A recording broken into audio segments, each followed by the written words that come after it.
1947 ভারতের স্বাধীনতার বছর। কিন্তু এই স্বাধীনতার আনন্দের আড়ালে লুকিয়েছিল এক ভয়ঙ্কর সত্য, দেশভাগ। একটি কলমের দাগে ভাগ হয়ে গেল হাজার বছরের ইতিহাস, সংস্কৃতি আর মানুষের একতা। মানচিত্রে টানা হল নতুন সীমানা, ভারত আর পাকিস্তান। কারণ ধর্মের ভিত্তিতে বিভাজন, ভারত হবে হিন্দু সংখ্যাগরিষ্ঠ, পাকিস্তান হবে মুসলিম সংখ্যাগরিষ্ঠ দেশ। কিন্তু বাস্তবে এই সিদ্ধান্তের মূল্য চুকাতে হল সাধারণ মানুষকে। এক রাতের মধ্যে বদলে গেল পরিচয়, ঠিকানা, জীবন। বন্ধু হয়ে গেল শত্রু, প্রতিবেশী হয়ে গেল অপরিচিত।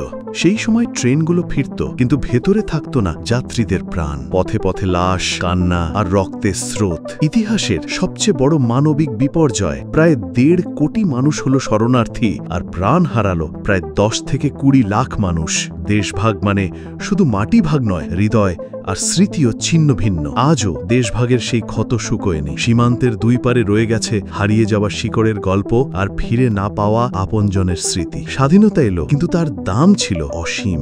এটাই ছিল স্বাধীনতার সবচেয়ে বড় মূল্য আর সবচেয়ে বড় বেদনা। ইতিহাসকে ভুলে গেলে ভুলগুলো ফিরে আসে। তাই জানুন, শিখুন আর মনে রাখুন, দেশভাগ শুধু অতীত নয়, এটি আমাদের সবার শিক্ষা। এমন আরো ভিডিও পেতে সাবস্ক্রাইব করুন আমাদের চ্যানেল।